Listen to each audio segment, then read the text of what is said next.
Hey guys, it's time for another Black Ops talk.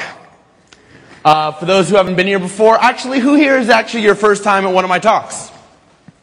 Cool. Is it just me or is BlackHat a little bigger this year? Wait, I guess you guys wouldn't know. But trust me, it's a lot bigger. I'm seeing a lot of new faces here. I'm seeing a lot of energy. Cool. So what's up? What are we up to? This is going to be my 7th talk here at BlackHat. This is actually my grandmother's 4th BlackHat, which means she, I guess, is more elite than you are. I tend to do strange, for those who are new, my history is I tend to do strange things to stranger protocols. I've done a lot of stuff with SSH, I've done massive network scanning, a lot of stuff with DNS, pattern analysis, and neutrality verification. This year I'm thinking, I need a new target. What should I play with? And you know, I've been trying to stay away from the web. I mean, it's just been such a tempting target. But you know,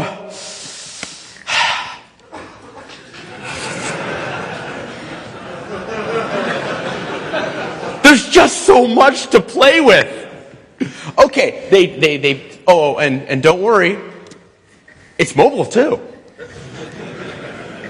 The best part was actually not having to Photoshop an iPhone in. It looks close enough. The web is enormous. The browsers, you know, everyone talks about the browser like it's an operating system. No. The real way to think of the browser is that it's this network stack on crack. It's a TCP/IP stack, but don't worry, you get to send it code, you get to give referrals to other protocols. It'll even make pretty pictures for you. This is a network stack to play with. So, there's been a lot of stuff that I've been hearing about the web. You know, we've had a lot of stuff with cross-site scripting, with cross-site request forgery going on, where the security model of the web, remember, the original security model of the web is anyone can go anywhere, things can be pulled in from all over the place, and this works great until about the moment there was private content hosted on websites. Then not with so much. We had an attack on the Super Bowl, where 2 days before the Super Bowl, the attackers actually put a malicious image up. And, you know, we haven't been seeing million-plus worms in some time. They got million-plus desktops compromised overnight. But what really got my attention was actually this DNS rebinding test done by Dan Benet's team over at Stanford. DNS rebinding is something I'll explain in a bit, but they basically put this Flash applet on an ad network. Advertising networks allow you to take an individual banner ad and distribute it across lots and lots of different pages. This applet acquired network connectivity, because of a DNS trick, to over 100,000 client networks. Okay, DNS, tunneling, behind firewalls, I gotta get in on that. And I've been trying to avoid DNS, but no, I need to take a look at this. Turns out, this is an old bug. This issue dates back to actually 1996. It's one of the few things that has actually, like, come back from the dead. Everyone forgot about it, and all the new code forgot to keep working on it. A lot of the research and mitigation has been being driven by Dan Benet's group over at Stanford. What is the effect of this attack? And I'll explain it in a bit. It really breaks the security policy of the web. How does it work? How does the web itself work? You have a web browser, and it pulls resources in from all over the place. An image comes from here, a music file comes from there, you get some HTML, maybe you'll grab some script over from Google. In fact, you can even go so far as to have a little box on your web page that is some completely different web page over on some completely different site. We call this an iframe, internal frame. Now, this is part of the design of the web. But what if someone embedded Hotmail inside of their own site? What if you were logged into Hotmail? Would this person be able to look inside the iframe and see exactly what's going on, read all your mail? Well, this would clearly be a problem. Even back when they were looking at spreading the web, they realized it'd be a problem if your private stuff could be embedded in other people's public pages, and then the public pages could look inside.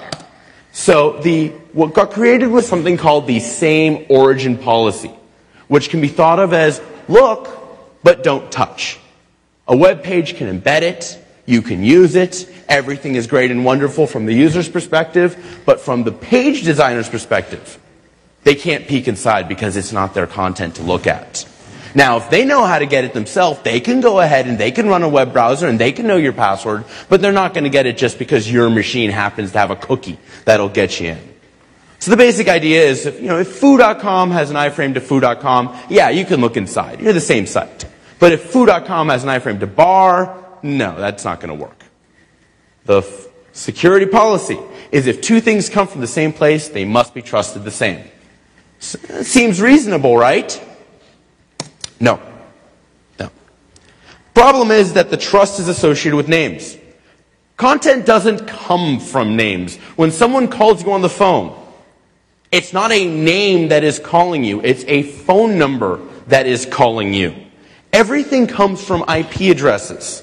Now, we happen to use this technology called DNS to translate between a name and an IP address. So you might look up foo.com and get 1.2.3.4. You might look up bar.com and get 3.4.5.6. And then you make a connection to the addresses at each of those IPs.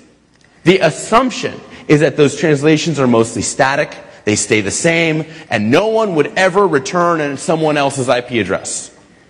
That's a great assumption until up to the point there's a bad guy involved. Bad guys return whatever the heck they feel like. So, now my screen goes blank. So hang on a second. Alright, so now what is the actual crux of the attack? One moment, bar.com. Very nice site, you got a bar.com, you like going to bars? Points to a server over in Europe. The next moment, that same name goes to a printer down the hall. Now suppose your browser loaded a page from each address. Well, the content from the European server would be at bar.com. The content from the printer down the hall would be at bar.com. Now you have two pages, same name, totally different place they came from. But the browser doesn't know. It has no way of knowing. And so what happens is that the server in Europe, it may not be able to talk directly to the printer because, it's in Europe, it's not down the hall, but it can talk to you, and you can talk to the printer. So it just bounces off you. So all this stuff is by design. If you actually made it a pain to try to fix, because the fact that resources can actually be hosted all over the place, all around the world, is actually key to the global reach of the web. You have a website that you want everyone in the world to reach, you're going to put servers all over the place. And so you actually have a direct need for servers in totally different locations to be able to script against each other's resources. It just so happens that allows the server over in Europe to script against the printer down the hall. So, the canonical attack, and there are more, is the firewall bypass, based on the fact that most corporate networks draw a significant distinction between the external network and the internal network. And the idea is that you have a lured browser and you're going to hijack them. You're going to take the browser, and even though you can't reach stuff, it can. And you can drive it around. So what are our levels of exploitation here? I completely encourage you to go back and check out the original research on this from Benet and from a couple others. Arsnake's been doing a lot of work on this too. But I'll give you the introduction. The first level of exploitation is where you use just the browser and nothing else. It turns out, what I was talking about with iframes, where you have little copies of the web page, works great. You have an iframe, you look inside, you see what's in there. Perfect. This gives you arbitrary HTTP resources.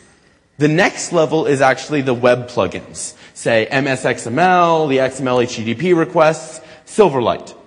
These web plugins actually have support for a bit more flexibility in their programming interface when you retrieve content. So it's basically enough not just to talk to websites, but to talk to web services and to talk to, provide semi-arbitrary headers. There's a little bit of control in terms of what headers you can put onto an XML HTTP request, but it's certainly more flexible than you have with iframe. The third level, and the thing that really caught my eye, are those things that give you access to sockets.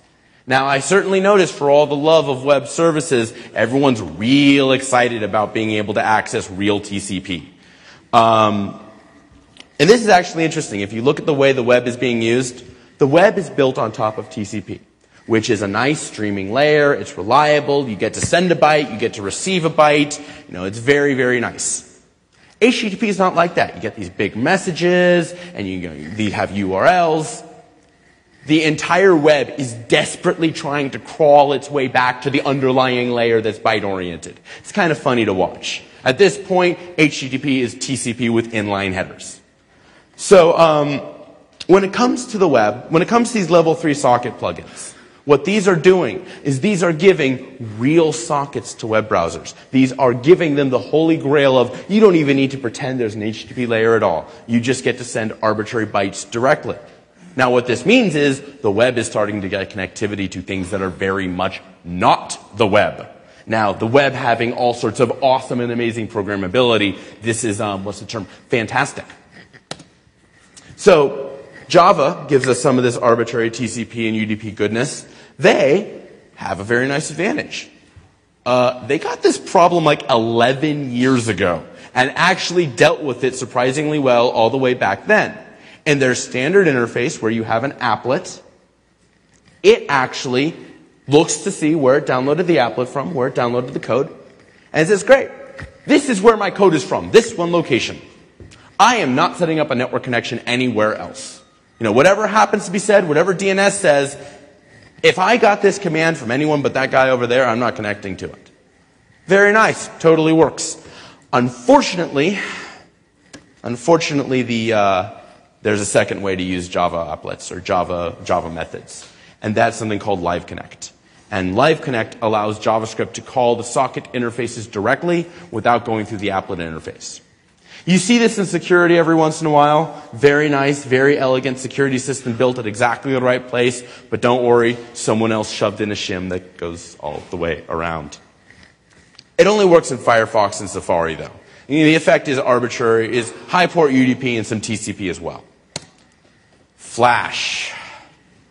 Flash has worked really, really hard to do this right. I feel bad about having to go into depth about how to actually attack it. They've worked their butt off to actually make a security model that is, frankly, the next generation of probably what the web should be doing. They have all sorts of things involving policy files that they retrieve. All their stuff would work perfectly if it wasn't for those meddling DNS rebindings. The effect you get from Flash is actually arbitrary TCP. They try to limit it to ports above 1024, but that doesn't work. I'll tell you how later. So what are the mechanisms for rebinding an address? Now, there are lots of ways of using it, but how do you actually do this? DNS is really actually built to have names stay static for long periods of time. They're not supposed to flip all the time. For anyone looking at botnets, there's a thing called fast flux, where attackers are swapping their names around all the time. That's an unusual use of the DNS infrastructure. How do you go ahead and bend DNS to your will in this way? Well, there are three methods. One is temporal, one is spatial, one is completely and utterly ridiculous.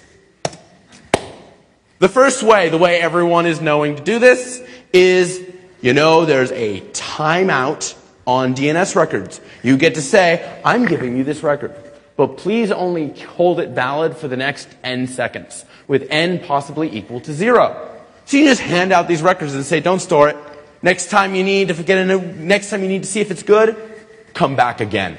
Don't hold this at all.